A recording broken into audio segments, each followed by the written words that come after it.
بسم الله الرحمن الرحيم كتاب أنزلناه إليك مبارك ليدبروا آياته وليتذكر أولو الألباب.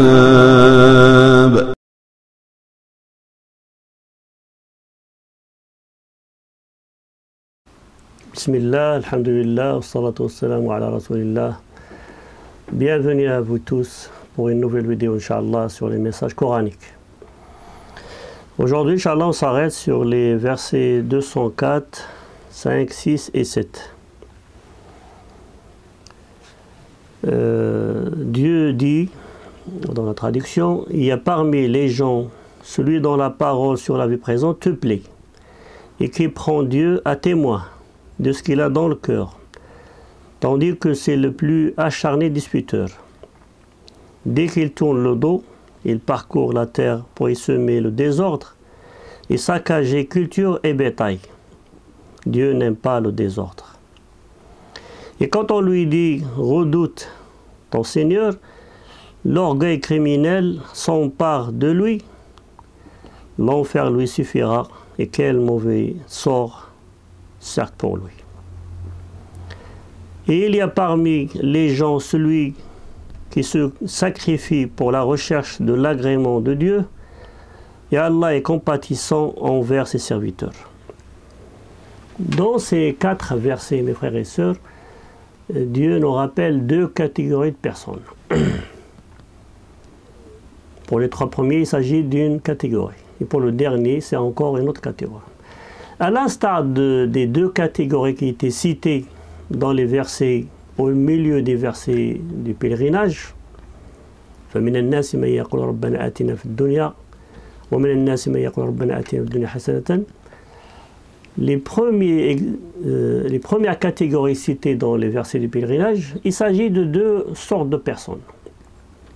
La première catégorie, c'est des égarés, qui ne recherchent que l'abondance à tout prix, même s'il faut transgresser. Et la deuxième catégorie, c'est des gens qui recherchent plus la vie dernière et les saluts auprès de Dieu subhanahu wa ta'ala.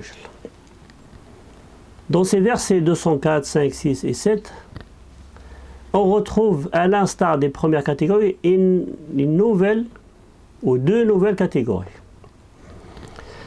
La première, c'est encore une catégorie qui est égarée, et la 4e, c'est les gens qui ont reçu l'agrément de Dieu.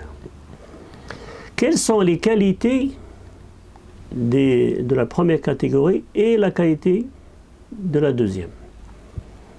Avant de s'attarder sur les qualités de ces personnes, il est bon de rappeler déjà les circonstances de révélation. Voilà un nom qui s'appelle l'Akhnas ibn Shurayq. D'ailleurs, ce surnom n'est pas son prénom d'origine. L'Akhnas, c'est celui qui se dérobe en fait. Pourquoi on l'a appelé comme ça? On l'a surnommé l'Akhnas. Parce que cet homme, il s'est présenté devant le prophète sallallahu alayhi wa sallam. Il a attesté qu'il adhère à la vérité et prend Dieu comme témoin. Donc il dit Dieu sait que je suis sincère. Et après il retourne vers sa tribu. Il va faire semer le désordre. Il va tuer les bétails appartenant aux croyants et il va brûler leurs semences.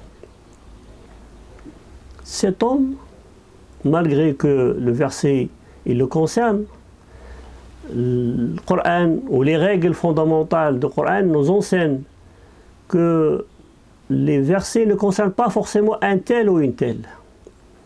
À chaque fois qu'il y a des êtres qui agiraient ou qui agiront de la même façon, le verset s'applique à eux. De là déduisent les savants une règle. Ces versets s'appliquent non pas forcément à un tel ou à une telle, mais plutôt à tous ceux qui déclarent être dans la vérité Et au fond, il cache soit une hypocrisie notoire, soit un mensonge qui est affirmé, soit une volonté franche de nuire ou de semer la corruption sur terre. C'est ça la règle fondamentale. Donc tous ceux qui sont dans cette attitude sont concernés par le verset.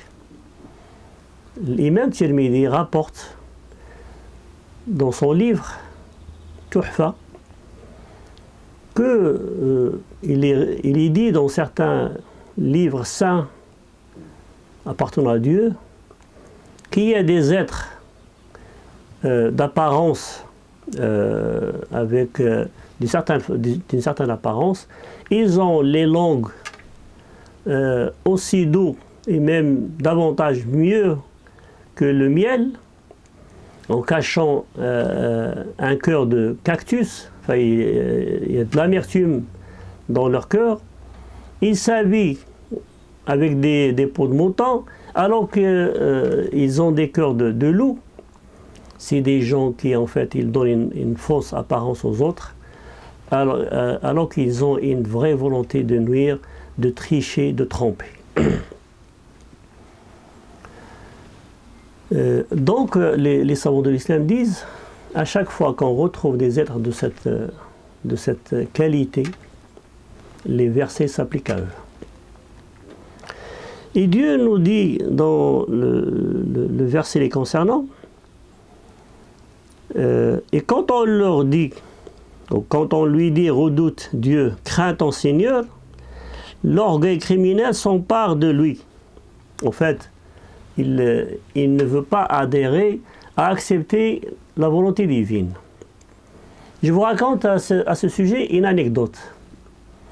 On raconte ou on rapporte qu'à l'époque de Haroun Rachid, un homme qui a gouverné les croyants et les croyantes, il y a un homme d'une autre religion qui s'installe tous les jours devant sa porte, en ne disant rien. Bien sûr, Haroun Rachid, il le voit d'une certaine façon indifférente, donc il ne s'attarde pas sur sa situation. En fait, cet homme-là, il a besoin de quelque chose. Mais comme il ne dit pas un mot, donc on ne peut pas soupçonner ce qu'il veut. Et un jour, un an après, il se met devant le passage de Haroun Rachid en lui disant « Ya Amir al-Mu'minin, crains ton Seigneur, ittaqillah » Et ce Haroun Rachid, il descend de sa monture, de son cheval, et il se prosterne devant cet homme-là. Les gens qui sont dans la campagne de Haroun Rachid, tels que les militaires, etc., ils l'interpellent, ils disent « Comment tu fais ça pour un homme qui n'est même pas de ta religion ?» Il dit en fait, quand il m'a parlé, je me suis rappelé ce verset « وَإِذَا قِيلَ لَهُ اتَّقِ اللَّهَ أَخَذَتْهُ الْعِزَّةُ » Je ne veux pas faire partie de cette catégorie de personnes. En face de cette catégorie, il y a la deuxième qui est dans le salut, qui est plus dans la vérité, qui est dans le cheminement et dans la recherche de satisfaction divine. Dieu dit, et il y a parmi les gens celui qui se sacrifie pour la recherche de l'agrément d'Allah, et Allah est compatissant envers ses serviteurs.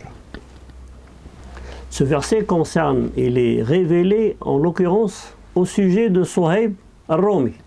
On l'appelle Rumi, mais en fait c'est un arabe qui était élevé chez les Romains et donc il a gardé ce surnom. Ce Suhaib, quand il voulait rejoindre les croyants à Médine, les Qurayshis, les gens païens de Quraysh, ils l'ont attrapé. Et ils lui disent, rappelle-toi quand tu es venu chez nous, tu n'étais qu'un esclave.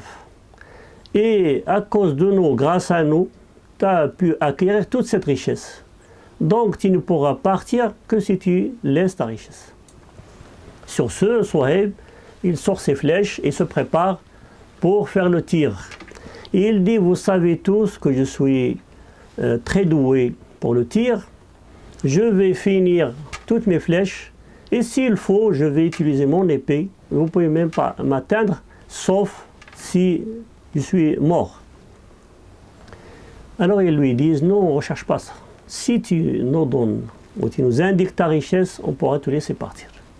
Il dit, si c'est que ça, je vous indique. Allez, il dit, partez, tel arbre, comptez combien de mètres, à droite, à gauche, etc. Vous allez retrouver le trésor que j'ai caché, tout ce que j'ai pu accaparer pendant des années, ou épargner.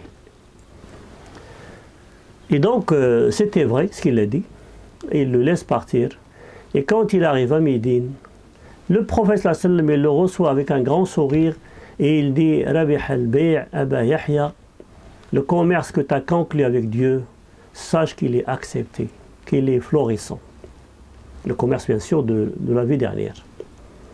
Rabih al-Bay' Aba Yahya. Alors, félicitations pour le commerce que tu as conclu avec ton Seigneur. Et alhamdoulilah, lui, il a accepté et donc il commence à zéro pratiquement pour retrouver encore une vie décente. Pareil pour le premier verset, ou les premiers versets. Même si le verset s'applique à Souhaib, il s'applique à toute personne qui aura fait la même chose, qui aura choisi la face de Dieu par rapport à ce qu'il détient, ou par rapport au bien qu'il a, ou par rapport à sa richesse.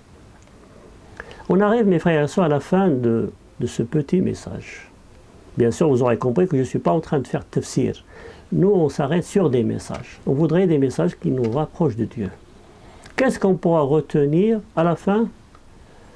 Ce qu'on pourra retenir, c'est ceci. Qu'est-ce que tu choisis, toi, en tant que serviteur?